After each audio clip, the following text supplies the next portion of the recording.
Well, hello, everybody, and welcome to this special edition. I'm here with astrologer Adam Sommer, and we're going to be talking today about a concept called rewilding with Chiron.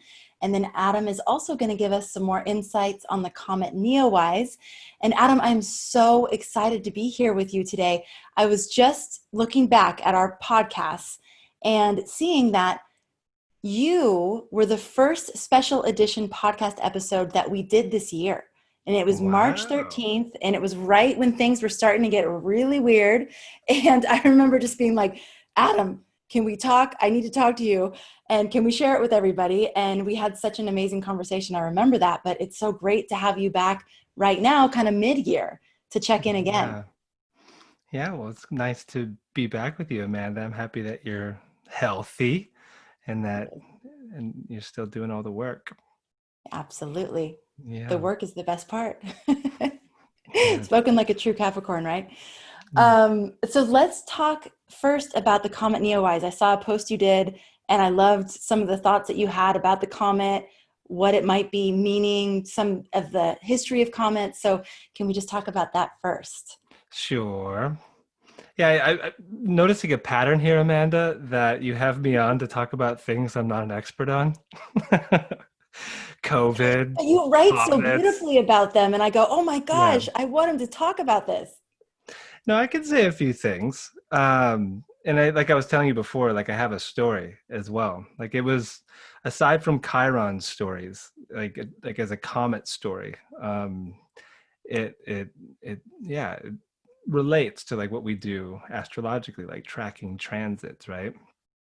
So Neowise, right? This wise visitor that I still haven't seen. Like every night here, it gets all cloudy and I can't see, nor was I waking up early enough in the morning to see it. So I still haven't seen it. Have you?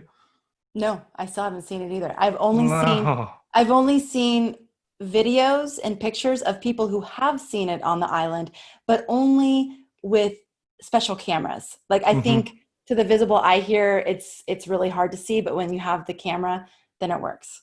Yeah, there's some really amazing photos of Yes. it for sure. So actually, thanks to Gemini Brett, like he created a little ephemeris so you can track it. I think he got it from Planetarium. And like at the moment, Neowise is in late Virgo, about to move into Libra. And so it's just been zipping through that territory of the zodiac. I think it first started being visible in the morning when it was in Cancer, maybe some Gemini. And then I wrote that post right when it was transitioning from Leo to Virgo, is when I did that. And so what I do know is that historically, comets, when seen, are a bit portentous, right? Like Aristotle believed that when comets were witnessed, that it would be a hot and arid year, that it wouldn't be good for the crops.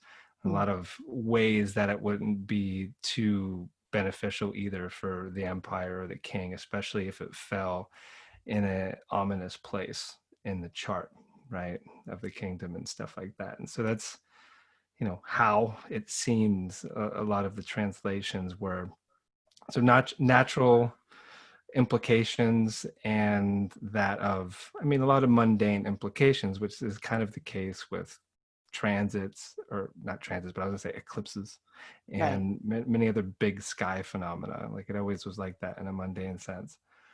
And so I was just thinking about it, and like I've definitely had these conversations with other astrologers in my 13 years doing this, like of what comets represent, what are they really? And so just to think about like what are they, right? It's definitely a kind of visitor. Like this one, supposedly we're not going to see it again for 600 to 800 years, right? It's a while, and no one in the southern hemisphere even got to see this one. So it's a visitor, just like Chiron.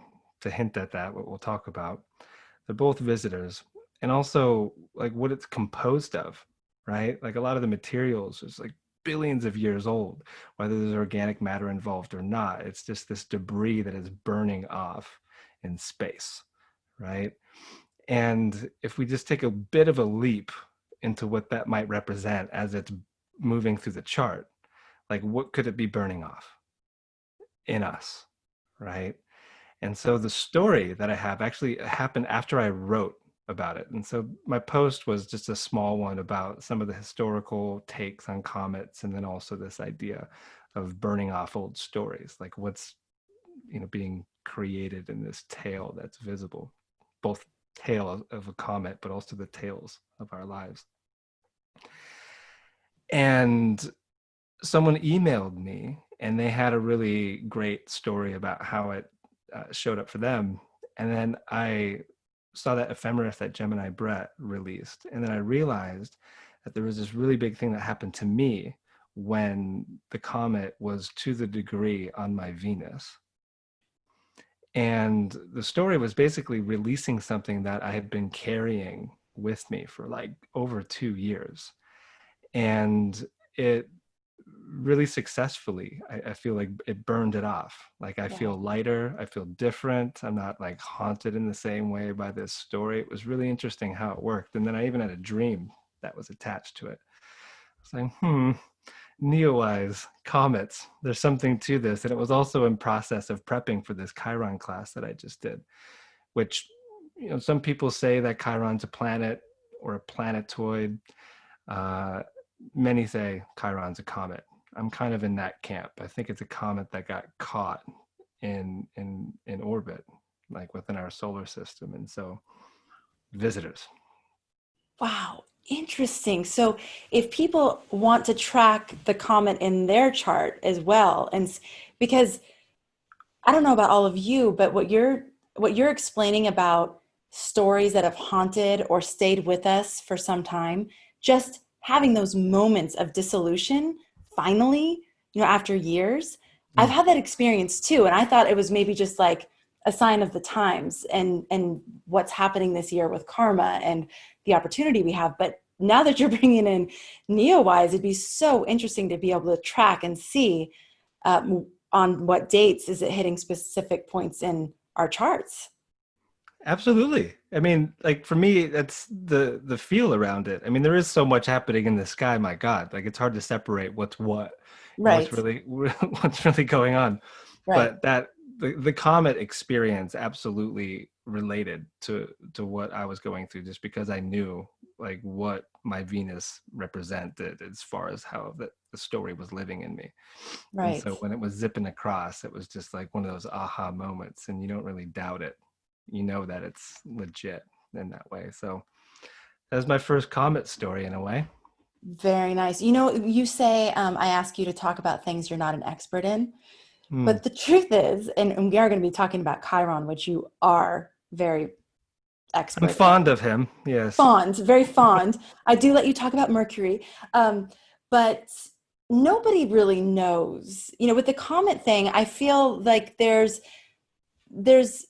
understanding that each person is bringing to the conversation about it based on their personal experiences, old stories that they have of the last time there was a comet, or what they're gleaning in communication or conversation with the comet now.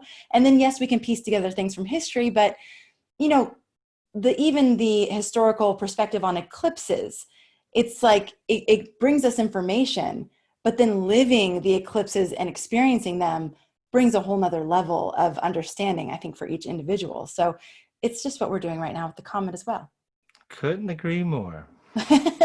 Yeah. I mean, especially with Chiron, we'll talk about that. Yeah. That's absolutely, I think, what we're doing with Chiron. And should we go there already? Yeah. Should So we, can you please should we, start? You brought up something I've never heard before, and I don't know if I've just been on an island or something and everybody knows about this, but why would Chiron be a comet? I've never even heard that as a potential. Right. So, I mean, even on the Wikipedia, if you look it up, like when it was discovered in 1977, November 1st to be exact, the the classification I don't think happened immediately. It took some months for it to be named and classified and all of this, but like the headlines back then were that it was a planet. Like the 10th planet had been discovered. Hmm. and and then in closer observation of it, like it's not as big as a planet, but it's quite close. And so is it? And a lot of folks speak of it as a comet. as a visitor. Like it came in around, I don't know, 2 million years ago or something like this. And there's a bunch of these objects that are caught between the asteroid belt and the Kuiper belt, and they're all called centaurs. And so Chiron's not the only one. Like there's many other ones, and Chiron's the only one that I actually use in my practice. So centaurs are out there, and I mean, the naming of things is quite important, Amanda, but like all in all, it is something that has a very eccentric and elliptical orbit between Saturn and Uranus. Okay, like this is one of the most interesting pieces of Chiron is the astronomy, because when it's at its perihelion, like when it's closest to the sun, it breaches the orbit of Saturn. And when it's the furthest, it breaches the orbit of Uranus. And so it is this intermediary, and Barbara Handclough calls it like the rainbow bridge between the known and the unknown. There's something about that, absolutely true. And one of the more interesting things as well about Chiron is we haven't known about Chiron for one entire orbit. In fact, we still have 7 years to go before Chiron gets back to 3 degrees of Taurus. And so what you were saying, like, yeah, we're kind of gathering stories, right? Like it's all of our own experience, and that's really important. And so some of the stories and observations that we've had about Chiron, of course, are it's the wounded healer. Everyone knows that one, right? And it's a huge part of the story, and especially with the way I think Carl Jung talked about the wounded healer, which is that we are always on a journey learning from each other. And so he meant it in the context of therapist or practitioner and client, that like if there's ever that moment where you're not learning still, and in a way getting medicine from everybody and also in giving it too, that's a problem. Like we always have to have that beginner's mind. And that was, as far as I understand it, Jung's take on the wounded healer. He wasn't talking about Chiron back then. We didn't even know about Chiron, but the wounded healer thing. And then there's this maverick idea, or the dark horse, or the alpha omega. There's all these wonderful contributions that people have had since Chiron's discovery in 77. And so this is something that I get excited about with this, because it's like, well, what more do we have to learn, right? And so Chiron currently is in Aries, and its first ingress into Aries was in spring of 2018, and then it moved back into Pisces, and then like secured its position in Aries last spring in 2019. Okay, now Chiron, because of this really eccentric orbit, it spends by far the longest amount of time in Aries and the shortest amount of time in Libra. Now, just that too alone is really curious. Like, why so much time in Aries and so little time in Libra? I want to pose that as a question to you, Amanda. What do you think? Like, what comes up to you when you think about Chiron spending so much time in the first sign of the zodiac? Well, it's my north and south node. So that's just fascinating to me. And it's like this journey from Aries to Libra for me personally, which is like this constant backdrop of most interactions that I have. The journey from me to we and I to us, and this, and my partner actually, he has the reverse nodes. Ooh, that's good synastry. Yes, it's Is he older amazing. or younger? Yes, he's older. Okay, yeah. And it's amazing to have that like constant dance. So I'm very intimate with this Aries Libra thing, but why would Chiron, the quote unquote wounded healer or maverick, which I don't know as much about that archetype, is that right? Okay. Yeah, the Why Maverick's in one of Aries? them. Yeah. Why in Aries? Why the warrior? Why? This would take more exploration for me. And I'd love to hear what you all have to think about this, or what you all have to say about this, but tell us. Well, it's an exploration, really. and I think, I mean, the ideas that come to me is just working with the stories, right? Like most of the stories, if not all of them, that you read or hear about Chiron is, of course, him in the teaching role. The centaur is the mentor. this one particular, all of his classes take place outside at the edge of things, near his cave in Pelion. And in some sense, learning with Chiron is, well, his cave is like a hero factory, because from Theseus to Jason to Dionysus to Asclepius, like all these great Greek heroes and heroines learned from Chiron. And so there's something inherently interesting about that when you think of Aries, right? That, like you mentioned the warrior, right? Not to say that just Aries as the archetype is necessarily a hero, but like what's really important about it as far as our own development is an absolute clarity about what we are, where we're going, right? Like where is the action pointed? And we can also say, like, because Aries relates to the head, right? Like we can get so caught in the idea of self and everything else that happens in the head, that the longest journey we all have is from the head to the heart, right? And I think our culture too, this is the interesting one as far as the context being in the 21st century, is we completely lack initiation or rites of passage. And I think that Chiron was a maestro at providing that to his students. And I'm sure it looked very differently for everyone, skillful means, right? And so there's something about working with Chiron that inherently initiates us, because we get in contact with the lies that we tell ourselves. We get in contact with our wounds. Like the deepest stories that are in us maybe circulate around Chiron, but there's so much more in the chart. I think he's the one that shows them to us in a way that is quite uncomfortable, but also shows us the way out. And so in my experience, and just working with Chiron for 12 years and doing these retreats that I do that are like Asclepions, like dreaming with Chiron and working with that content, it's very clear that, especially in the dreamscape, Chiron's a shapeshifter. I've never seen him in a centaur form. Like he shows up for me in so many different ways, oftentimes like in the form of singers, songwriters, or writers, funny enough. And the teachings are always fascinating, right? But they show up when they need to. And there's like a specific offering of like, here's something that you can do. Here's something that you can read. Here's a practice that can help you move through this part of the story.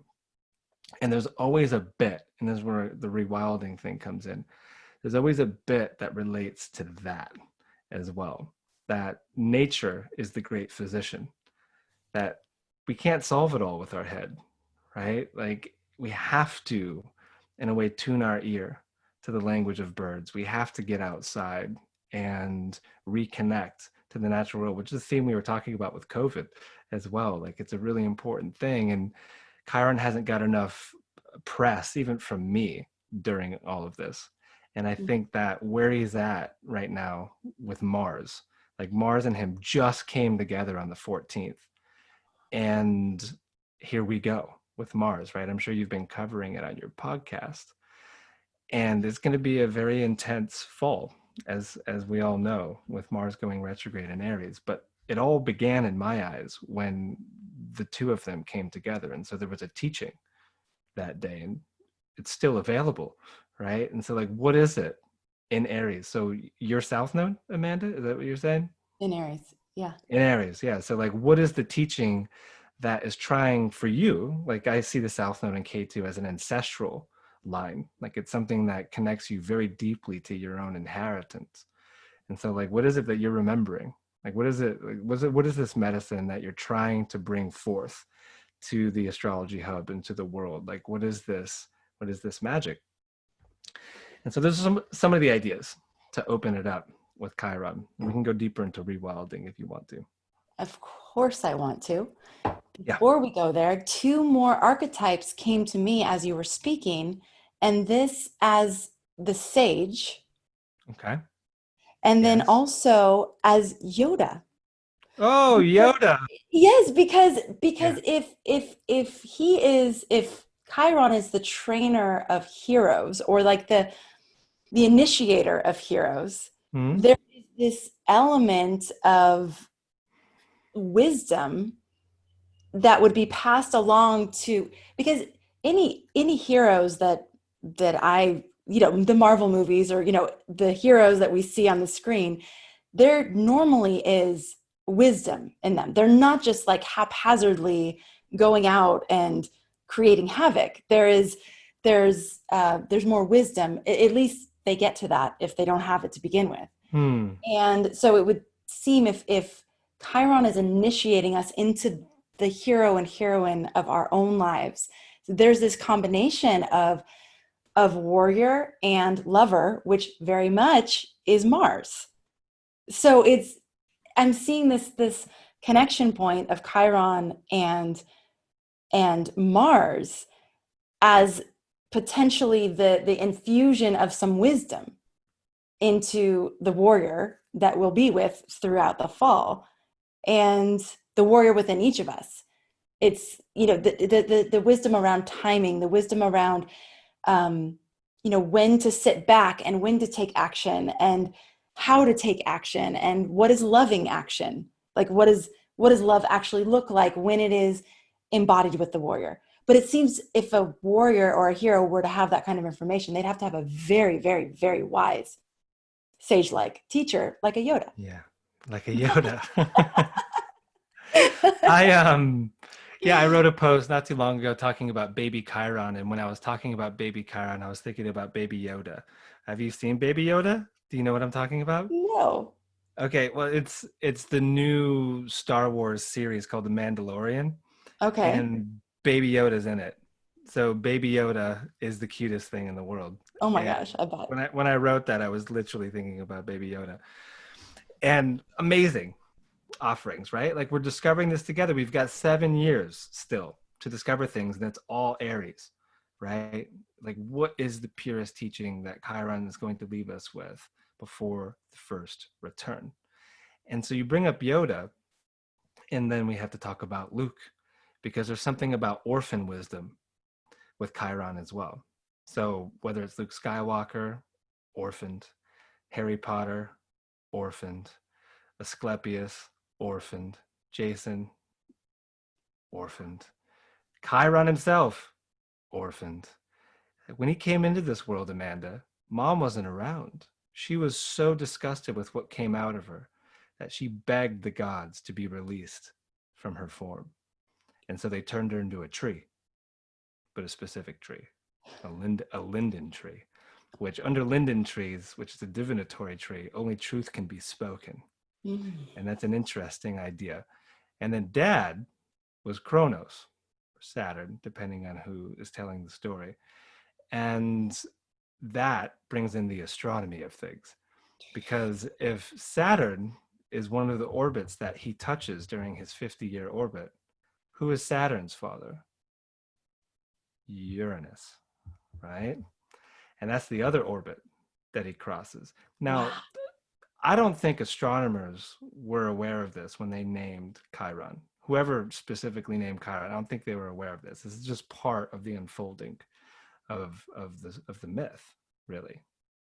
And when you think of that, orphan wisdom, but also father wounds, this is a big observation, like Liz Green specifically has had about Chiron, like the Sun Chiron connection oftentimes is like deep daddy stuff that shows up, whether it's a conjunction, a square, or simply a transit. Like, she has written about this, and it's really interesting stuff.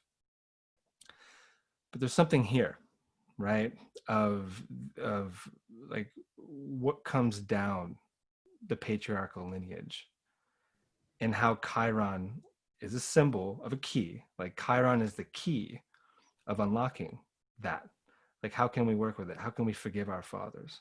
How can we understand, like, how to walk in a pure way from our heart, not being held by the ghosts of the past, and we can move forward like a hero in this life. And I think more than ever, this is important, because we're in a zeitgeist that is very prickly and explosive right now, and there's a lot of finger pointing happening in the world.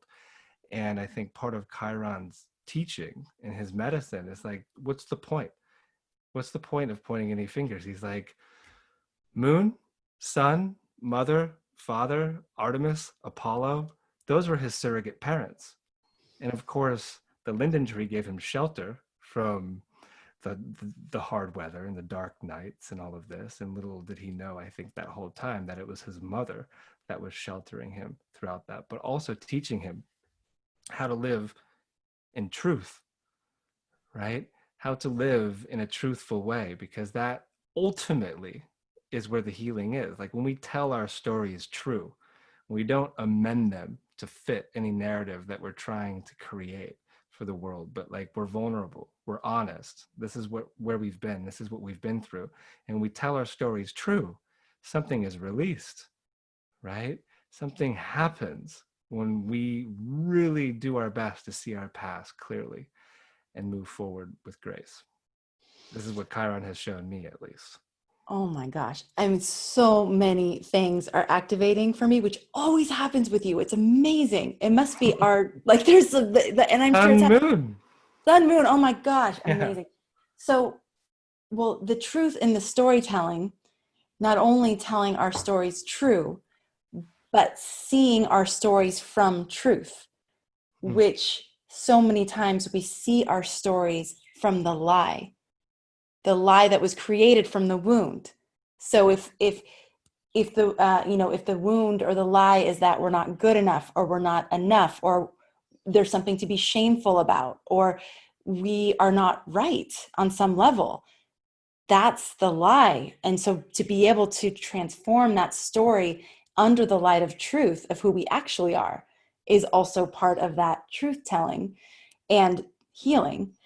But then also this thing you're bringing in with Saturn as his father, and Chiron wounds, specifically a lot of wounding around the father, which is the first imprint of the masculine, which we see playing out everywhere, the wounded masculine, both what that does for the masculine and what that does for those affected by the wound of the masculine, and how if we were able to focus our attention on healing those things and bringing forth the beauty of the masculine, the strength of the masculine, and then this idea, gosh, wow, of Chiron infusing the hero with that truth.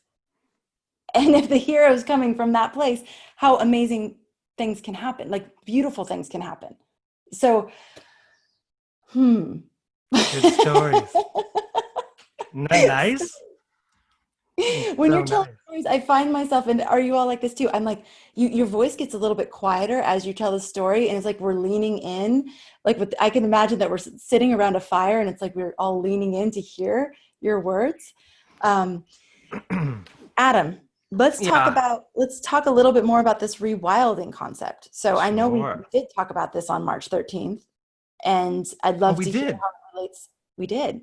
Well, we Oh, didn't talk good. specifically about rewilding, but we talked about Okay. nature. Yeah. Yeah. Yeah. Can we talk about it in relation to Chiron and why those two come together, and what are your thoughts on that? Sure. Sure. So rewilding, I don't even know when the term started getting around. It's used in a lot of context. One of the main ones is with restoration of landscape, right? Like allowing nature to do its thing and just repair itself. All right, like that's one concept of rewilding, and introducing uh, the flora and the fauna of a place and just allowing it to come back into symbiotic balance, right? Like there's that usage of the word. And then it's become very popular as far as like a movement, right? Almost like a back to the land, but also kind of like an ancient, not like an, what's the concept I'm looking for with that one? I guess like a romanticism almost about the hunter and gatherer in all of us. Maybe it's like the popularity of shows like Alone as well, or just getting out there. But there's a part of us that's wild, and also just the symbol of a centaur gets us right in the ballpark of that.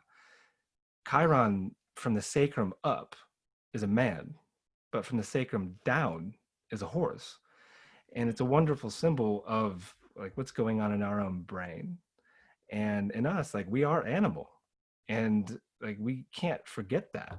And I think a lot of people think we're, you know, different from the natural world, but we're not.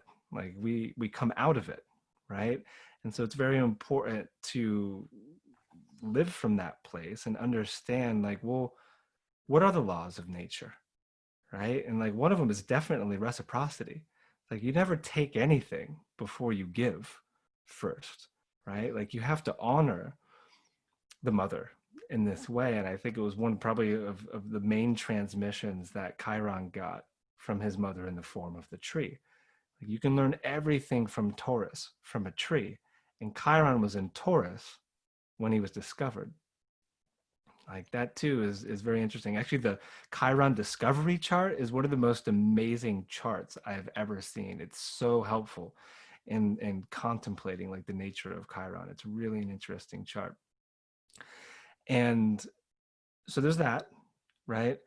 And there's also this concept of where is Chiron's classroom, right? Again, it's at the edge of things. Like Chiron's cave was on Mount Pelion. And I don't think he ever had a loft in Athens. I don't think he ever, you know, was hooked up to Wi-Fi, never had a cell phone, whether they had them back then or not, whether we have forgotten. It's just, there is something that I think a part of us romanticizes about living that way. And not to say we have to, right? Not to say there is like this archaic revival that must happen, but there's still skills that can be learned from the natural world. And some of the more intense ways of getting in touch with Chiron is like being on the hill, doing vision quests, no food, no water, 4 days and 4 nights, right? Doing certain ceremonies with plants and really connecting with the natural world that way. Just immersions, right? Like even a long weekend in a tent in the wilderness, like there's all these different ways that we can do it. And our body knows it. Like we came from that world. And there's so much that we can unpack within that, but that's the rewilding idea. And like it's still kind of percolating in my imagination, but like I think Chiron transiting throughout the chart, that he's showing us how we can rewild in those spaces as he moves throughout the chart. Like there's all these like unique ways that the wild or that nature in general can teach us the specific lesson that we need in that given area of our life. Okay, 2 questions. Sure. The first one is, why is it the most interesting chart? Can you give us Oh, some insights into why you say that? yeah. Oh, yeah, totally. First point, the ascendant is on the galactic center. Ooh. So it's at 26 or 27 degrees Sag. Mm. That right there is revealing. It's like, what is Chiron trying to embody? Well, the galactic center is the supermassive black hole at the center of our galaxy, right? And to many cultures, the Egyptians and the Mayan, like that is the entry point or the exit point, depending on your angle of seeing it, of the afterlife, the Duat. And so there's such an interesting idea with that. Like, how is Chiron trying to teach us about where we come from and where we go? Well, Yoda knows the answers to that, right? And all sages or wisdom keepers, they know those stories, right? They know what takes place along the Milky Way road. And so there's something to that. The ruler of the chart, which is Jupiter, if it's a Sag rising chart, is conjunct the moon in Cancer. So you have an exalted Jupiter, a domicile moon, a very strong signature in the 8th house. Now I use whole sign, so it might be in a different house if someone casts it in Porphyry or something like that. But you see the ruler of the chart with the moon in the 8th house. Like right there, you have a clue of like what needs to be done to fully embody Chiron. Like what are the coordinates of the path for all of us with Chiron? Well, it's to work with the shadow, to work with what's closeted, to talk true about all of our shame and everything we would prefer to be hidden from the world. See, that's the trick with the eighth house. We would much prefer to keep everything closeted and secret in that space, but that's not how it works. That's what therapy is all about, right? Like, we need a safe space to talk about our demons and to talk about the shit that has happened to us, right? Like, we need that space. And so the Chiron chart shows us very clearly that that's the work. That's what we have to do.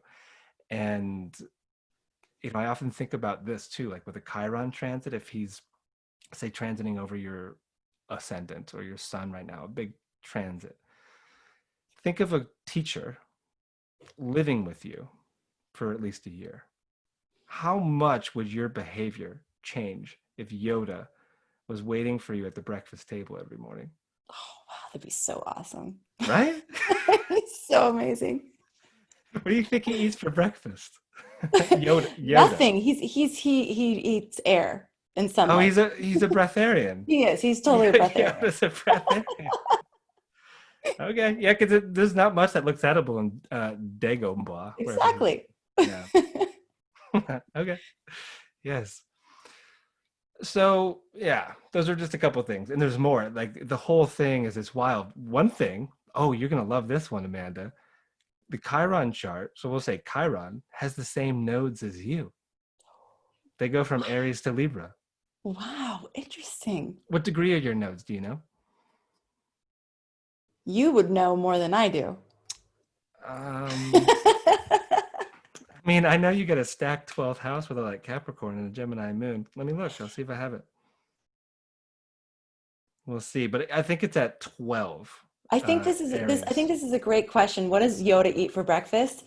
I just saw this thing, and I think I told you guys about it on one of the podcasts.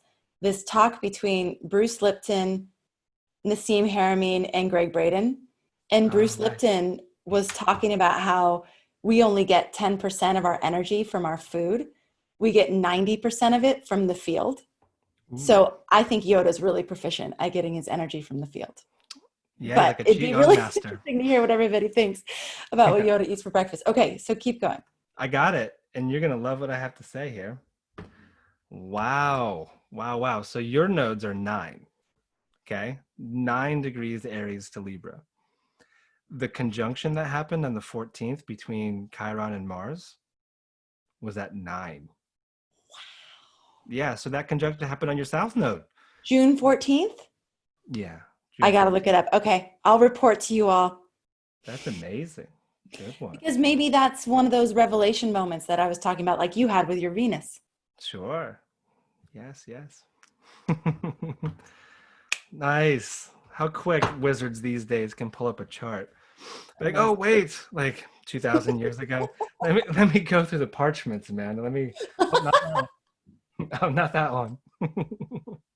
Oh my gosh. Okay, so we're on the Chiron and the shadow and the nodes. You were talking about the chart and the nodes and all this. So the nodes is a part of it, right? Like, the nodal story of Chiron goes from Aries to Libra. So you live with this. What can you share with us about that? Like, how do you describe that dragon? What does that work for you? That work is facing the vulnerability of needing others, of recognizing that there's only so much one can do alone, and that in actually there's such a vulnerability in trusting that others will show up and be there. And it's a really interesting dance of like, because there's this, I can just do it all myself, which is, especially with the Capricorn, is very present, right? Like, well, I'll just do it. I'll just take care of it. But in that, there's a closing off to love. There's a closing off to receiving. There's a closing off to the exponential bigness of something, or the potential that other people bring when we allow them to contribute their gifts, when we allow them to give to us. And so, that's a constant dance it's so rewarding too, with every like additional ounce of trust. Like, okay, again, it's that vulnerability of receiving and vulnerability of not relying, but being interdependent. I mean, the vulnerability and the truth of being interdependent. That's good. Yeah. Now imagine how hard it must have been for Chiron to receive. No Yes. parents, did it alone, made it in this world alone. By the way, he was the first centaur as well. So there was no one else like him. Think about that kind of loneliness. Wow. No one else like him. And so to have to learn, like, what do I look like in the mirror of other? How do I relate? Those stories I want to hear. Like, it's often skipped over. Like, there's a lot of focus on Chiron at the end, having the wound, having been accidentally shot in the knee by Hercules, one of his students. But those early stories, right? Like the first days or however long it took for him to receive all of the great teachings about the plants and the cycles and how to work with nature in that way, from Artemis or the moon, and all the great teachings from Apollo about healing and music and divination. Like, it took a while to take all that in, but then who was the first person that he came across? Who was his first friend?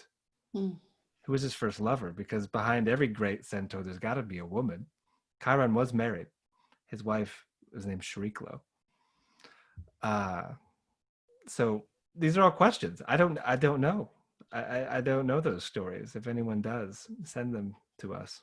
Well, what I love about this exploration, though, is that it's highlighting that so much of great astrology is an exploration, is asking these questions that go deeper than what's just conveyed by someone else in a book.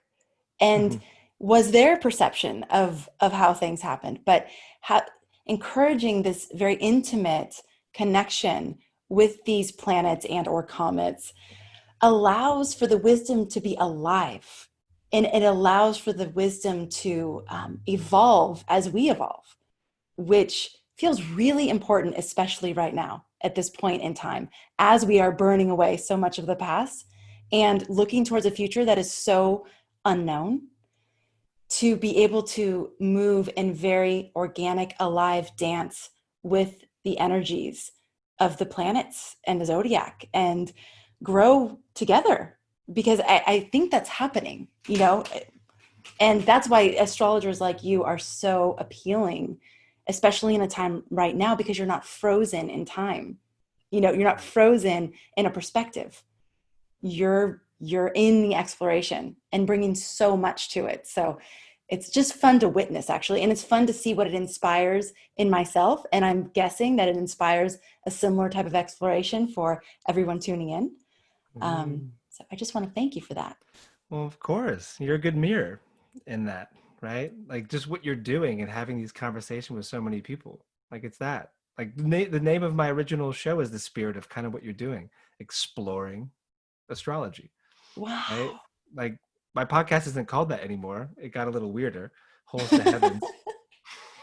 A lot of people don't know what that is, but It's cosmonosis, right? no, the podcast is called Holes to Heavens. Oh, holes to heaven. Why Yeah. don't you tell Well, us what that well, is? Just because well, it's interesting. yeah, sure. So plural, first of all, but it is borrowed from a Jack Johnson song, I will say. Holes to Heavens, the name of that song. And I remember when I was a kid, when I first started playing guitar, that song, I really liked that song by Jack. And in the chorus of it, there was this, I mean, it still is there. It's a song you can listen to, is there would be so many fewer questions if stars were still just holes to heaven. Mm. Right? And it's that question. Like, it's true. Like, there would be so many fewer questions, but stars aren't just holes to heaven. To some, they are, right? Like, to the Egyptians, like Sirius, for example, was kind of like a hole to heaven. It was a portal to the star, like a stargate, if you will. But there's still so many questions around this. And so like you have to keep the beginner's mind. You need to keep the journey going, because that's one thing about astrology, is that it never ends. Every time you look at a chart is going to express itself differently, because the context is different. We're at a different point of time and space. We're different. And so to offer what we have experienced, to know that Chiron is still in a state of discovery himself. Like, we're learning. Until one orbit is complete, I don't think we've learned everything that we have to learn about Chiron. Same's true with Pluto as well. Same's true with Eris. Same's true with a lot of these trans-Neptunian objects. But Chiron's the main one of interest to me at this phase. Like, there's just so much. Like, he always shows up in my sessions. He's always appearing in odd ways in my dream world. And so I pay attention. I'm like, if you're trying to get my attention, I'm going to listen. And so this is some of it that he has offered so far. Okay, so back to my second question, which I never got to, Yeah. related to what you just said. Yeah. If people are interested, because whenever Chiron comes up, a lot of people are very interested. It's like it's in the psyche, and it's a place that people are drawn. They want to explore. So if people are intrigued by your way of connecting with Chiron and exploring Chiron and discovering Chiron, is there one practice or something that they could do to start to cultivate that personal relationship? Do what he did in the early days. Find a tree, preferably a linden if it grows in your area, and visit it often, right? You could drink linden tea. They're very wonderful trees. They get quite big as well. Like, when I was in quarantine, when you and I talked last, there was a 200-year-old linden that towered over the house that I was in. And I got to watch that tree come into bloom and just like have these thoughts about the Chiron story the whole time. Like, wow, I feel protected right now. Like, this whole pandemic is happening. I'm stuck in the States. I can't get home. But there's this massive, beautiful linden tree over me. So I was under that tree every day. And it did, I think, help keep me even keel and just trusting and working with a lot of these concepts that we're talking about. And I think it's interesting. Like, there's been a lot of development since you and I talked with COVID, but one of the ones that I think is really fascinating is how it doesn't do very well with sunlight. Right now, I don't know where the science is on that, but like, I just think like the more you are spending in nature, in like getting true vitamin D, which we also know is a helpful vitamin to be putting into your body alongside zinc and vitamin C and whatnot, but just getting out there, forest bathing, do whatever you need to do, like learn from Chiron, that fortifies the immune system, because you're also in a way taking in dirt, you're taking in germs when you're outside. Like, extreme isolation like this, I mean, I don't know if you've experienced this either, but like, after really being isolated and then going out, like when I had to fly here, for example, and then be around a bunch of folks in airports and on the airplane and then get back here, like there was something strange going on in my body after that, right? Because like, in a way, I had no immunity to anything. I've just been so isolated. Yes. And so just, yeah, and learn Chiron stories. There's a lot of good ones out there.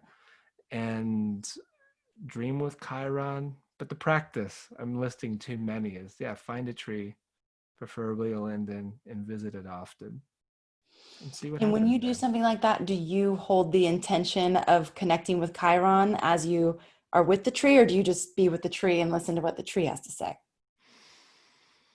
I say a little bit of both. Okay. Yeah, a little bit of both. Like, I like constantly training my ear, or that part of my heart, if you will, to listen to plants speak. Like, plants speak, so do planets. And it's a pretty far out idea for some, but for others, not so much.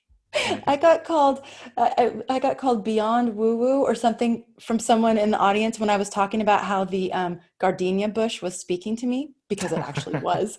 But Yeah, this yeah. person was like, "You're just off the charts, way too woo woo." I was like, "Okay, well, Yeah. it's true in my experience. It's what happened." So I'm with you, Adam. Yeah, I mean most cultures they understand this. I Yeah, mean it's quite obvious to them of how plants speak. And yeah, there's actually a wonderful book by Stephen Buhner that talks about this. There's another one by Elliot Cowan called Plant Spirit Medicine that talks about this. And I mean, yeah, just most indigenous cultures, it's just like duh. Like we right. have In Hawaiian phones. culture, it's Duh. totally normal. They were talking to Yeah. rocks, and like fish were Yeah. jumping out of the ocean and volunteering themselves in the apron. It's like, this is normal. Yeah, Yoda knows. Yoda knows. He Yeah. knows We that talk about it stuff. over breakfast, actually. Nice. Awesome. Well, Adam, thank you Yeah. so much for being here. It's Yeah. always such a pleasure. I know it's so late for you there. There's It lots is of late. holes to heaven in the sky right now for you. Yeah, I've embraced staying up late as an astrologer. It's actually one of the only times consistently that the sky opens up in Dartmoor. Is like around now. It's something to do with the pressure. Like it opens up and then I can see Jupiter and Saturn and Mars. Like everything is visible right now. And there is something so powerful about seeing those planets in the sky right now. I Yeah. was I was camping with my girls, got woken up at 2 a.m. Sophia's like, "Mama, let's go sit on lawn chairs and look at the stars." So we're out there and I look up and it's like the Milky Way, and then Saturn and Pluto's there but couldn't really see it, and Jupiter, and then across the sky was Mars, and it was like, you guys are the big players right now. Like, there's so much information here and just visually connecting with them and Yeah. feeling the benevolence. Really, I don't know if you have that experience, but whenever I connect in directly with the sky, there's such a benevolence that it takes the fear and the anxiety and the um yeah, those things seem to dissipate when there's that opportunity to really connect visually and with our heart to the sky. You get it. You get it. I mean, it's sky gazing. It's what we do. If we only get caught in these charts, right, we might get lost. Like you have to have that experience because it's also humbling, isn't it? Very. Right? Like you look at the sky, and I mean, my goodness, you're in Hawaii. It's such a wonderful place to see the sky. And yeah, something essential happens. And I mean, it was kind of the main form of entertainment at night back in the day. Like it's where a lot of the stories come from, right? The constellations. And I often say great stories are worthy of constellations. And guess who turned into a constellation when he was released? Chiron, That's right. full circle. Sag. You're so good at that. Sag. All right. Sag. Well, this has been so much fun. Thank you for coming, talking Comet Neowise, talking rewilding with Chiron. And just thanks for being in this continual exploration and dance with us here at Astrology Hub. Yeah, of course. I love talking to you, Amanda, and keep doing the amazing work. Keep keeping the wheel turning. The hub is Absolutely. strong. It's because Yeah, of all of those amazing souls out there who continue to tune in and benefit that we will continue doing what we're doing. So thanks to all of exactly. you for being here. Thank you for being a part of our community. Thank you for tuning into this episode. And thank you, as always, for making astrology a part of your life. I'll catch you on the next episode. Take care, Adam. Thank Bye. you.